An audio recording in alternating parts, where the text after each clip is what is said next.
You don't have to know a lot of things in order to make a huge difference for the Lord in the world.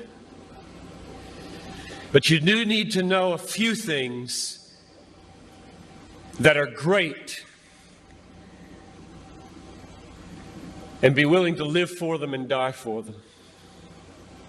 People that make a difference in the world are not people who have mastered a lot of things.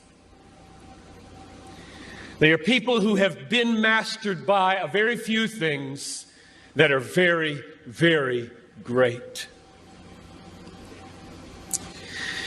If you want your life to count, you don't have to have a high IQ and you don't have to have a high EQ. You don't have to be smart. You don't have to have good looks. You don't have to be from a good family or from a good school. You just have to know a few basic, simple, glorious, majestic, obvious, unchanging, eternal things and be gripped by them and be willing to lay down your life for them, which is why anybody in this crowd can make a worldwide difference, because it isn't you.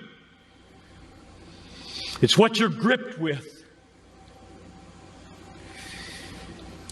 But one of the really sad things about this moment right now is that there are hundreds of you in this crowd who do not want your life to make a difference. All you want is to be liked. Maybe finish school, get a good job, find a husband or a wife, a nice house, a nice car, long weekends, good vacations, grow old healthy, have a fun retirement, die easy, no hell. And that's all you want. You don't give a rip whether your life counts on this earth for eternity.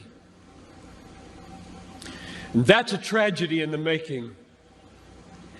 That is a tragedy in the making. About 3 weeks ago, people, is this a tragedy?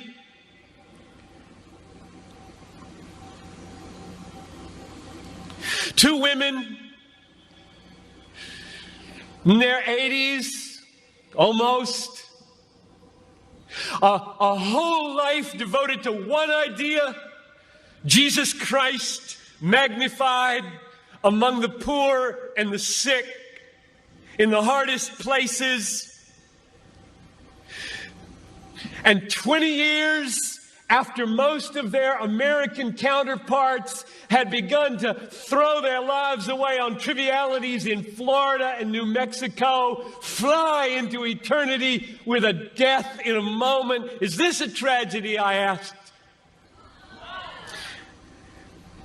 It is not a tragedy. I'll read you what a tragedy is. I've got a little article here from Reader's Digest. You don't read Reader's Digest, I know that. But there is a generation who does. This is a tragedy. Title of the article, Start Now, Retire Early. February 1998. Bob and Penny took early retirement from their jobs in the Northeast 5 years ago when he was 59 and she was 51. Now they live in Punta Gorda, Florida, where they cruise on their 30-foot trawler, play softball, and collect shells. That's a tragedy. That's a tragedy, and there are people in this country that are spending billions of dollars to get you to buy it. And I get 40 minutes to plead with you, don't buy it. With all my heart, I plead with you, don't buy that dream.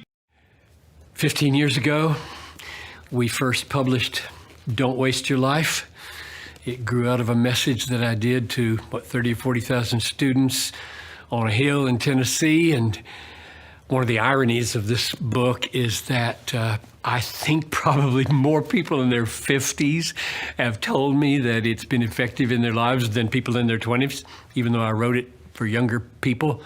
One of the great things about this new edition is that it's here's the basic one, and then here's a boxed gift, because people have said to us over the years, we want to give this to our graduates, and so is there some way to do it nice? So that's the reason for the box and the red cover. It's pretty beautiful. I love this. But covers don't matter in the end. What matters is what truth there is in here about how to come to the end of your life and not say, like an old man did in my father's ministry, I've wasted it. I've wasted it. It's got a new preface in it, and one of the things about the new preface is that Bob Dylan figures into my life as I tell my life story here. And since we wrote the first edition, Dylan was awarded the Nobel Prize for Literature in 2016. Can you?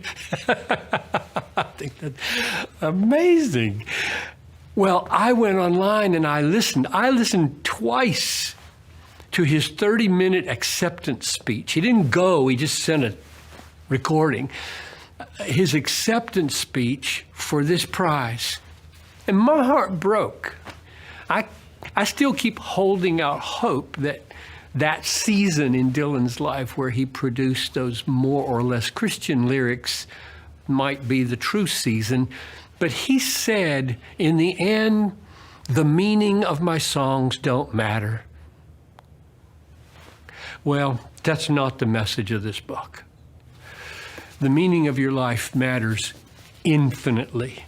And my effort here is simply to probe the scriptures, draw out of them those truths which will help you day by day, and at the end say, I didn't waste it.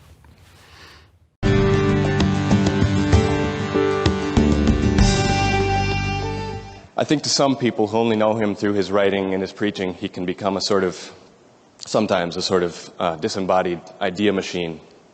And I just want to say a few things to show that to me he's very real.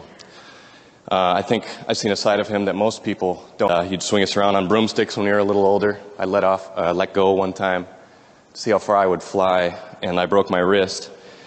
I know him as the man who didn't take me to the doctor for 4 days because he and my mom said it was probably just sprained.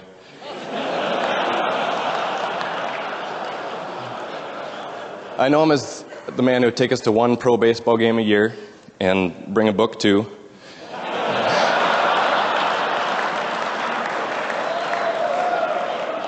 But it wasn't sports that bored him, just baseball. I know him as the man who in his 60s played pickup soccer with us in a park's empty wading pool and fought harder to win than any of us who are half his age.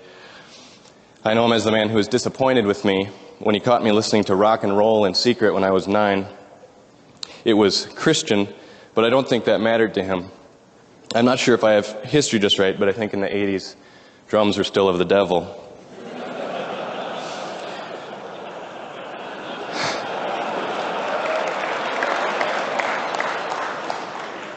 I know my dad is the man who taught me when I was little what the word grace means by saying that I deserved a spanking, but he wasn't going to give me one.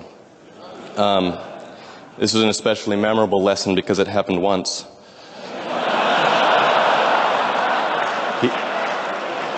He also had plenty to teach about justice. I came home from school one time with a detention in the 6th grade, and the teacher had scrawled on it as the reason, kicked another student. I was surprised and pleased at how dismissively he was signing it when he asked, by the way, who'd you kick? I answered, Anna. His pen stopped, and his eyes flared red, and he His nostrils began to smoke, and he said, "You kicked a girl." Some things grow in memory, like a fish that you caught a long time ago, but I'm pretty sure that my recollection of that moment and the punishment that followed is not exaggerated at all. I know John Piper is the man who's going to send me to a middle school that required you to know Latin, so I had to take summer school to catch up, and I was not happy with him. To my great relief, I overheard one of the teachers say that algebra is algebra, and it doesn't matter whether you teach it to the glory of God or not. I passed this juicy tidbit on to my dad and was very pleased shortly thereafter when my time at that institution was cut short.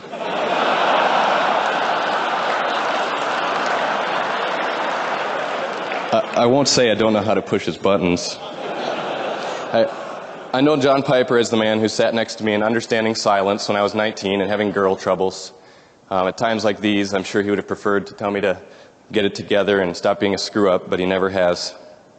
I know him as the man who sat with me at Devani's Pizza while I told him I wasn't really into the kind of girl I should probably marry, and anyone who would marry me I probably shouldn't.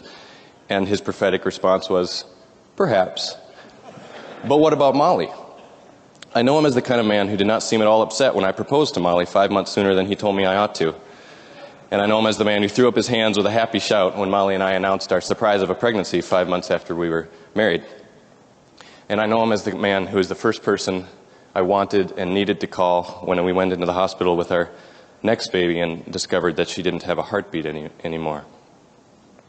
John Piper's a great man, not because he has a big church or lots of people read his books or know who he is. It's good he's a pastor, good he's a scholar, good he's an author, but it's best, for me at least, that he's a father, that he's my dad. I admire him, and I'm eager now to listen to him come and admire his own father. Little did I know, the popular pastor John Piper has a son named Abraham who currently has around 750,000 followers on the social media platform TikTok. But it's not for preaching the Bible. Instead, he's actually preaching against the Bible. You want to know one of the silliest things about being raised devoutly evangelical? Children are expected to read the Bible. You might think of the Bible as "For God so loved the world," or that one emotionally lucid moment Paul had when he wrote about love and now everyone reads it at their weddings. But those are the boring parts. To a kid anyways. While other kids are learning to read with comics or whatever normal parents have around the house, here fundy kids are 6, 7, 8 years old, devouring stories of Jezebel being defenestrated and then eaten by dogs. If you're deconstructing, good for you. But if you just want to roll your eyes at how weird it all was, that's what I'm here for. Now, definitionally speaking, he's an atheist, although he said that he doesn't like the baggage that comes with that title. But he punts out a lot of videos where he continually makes fun of and mocks the Bible and evangelicalism. He recently put out a video where he says how God claims that having kids is a bad idea. So now let's go ahead and take a look at the video, and then we'll wrap back around to talk about the bigger picture of all of this. Here's the video. Did you know that the Bible says it's best to not have kids? There are Christian sects, from Catholic to Quiverful, that believe the opposite and pump out the product like they're on a mission from God, which they think they are. I once heard a pastor say the best way to get more souls into the kingdom of heaven isn't converting people, it's making them. But listen to this delightful piece of existential dread from Ecclesiastes. I declared that the dead who had already died are happier than the living who are still alive. Relatable. But better than both is the one who has never existed. That's the Bible that says that. Of the 3 states of being that are available to potential humans, God apparently thinks that their current state is the ideal one, non-existence. It's only going to take 2 holy seconds for someone to come along and say I'm taking this out of context, but you know what? It's pretty clear, assuming you're supposed to take the Bible literally. It's completely cool, obviously, to disagree with Ecclesiastes, just like you can disagree with the rest of the arbitrary writings that amalgamated into the Bible. But if you're gonna say that it's God's literal words, well, they just told you it's stupid to have babies. All right, so objectively meaningless since he doesn't believe in God. If there is no meaning, why do you care that there is no meaning? Well, because as a human, I'm a sucker. We're all cursed to crave an ultimate purpose when there's none to be found. And of course, he says this from the perspective of someone who's living life apart from God, so he's essentially confirming the truth of the passage. So although it seems that he intended this passage to have the effect of saying something like the Bible is ridiculous, in reality, he actually validates the truth of the Bible in doing so. You didn't think of that? No. By the way, this is actually somewhat a theme in a lot of his videos. He appeals to stories in the Bible that might sound strange to us today, and then seems to imply that that means that the Bible's either false or ridiculous. 5 absolutely insane Bible stories. Welcome to another episode of Bonkers Bible Stories. There's another episode of Bonkers Bible Stories coming out today or tomorrow. But the Bible wasn't written with the intent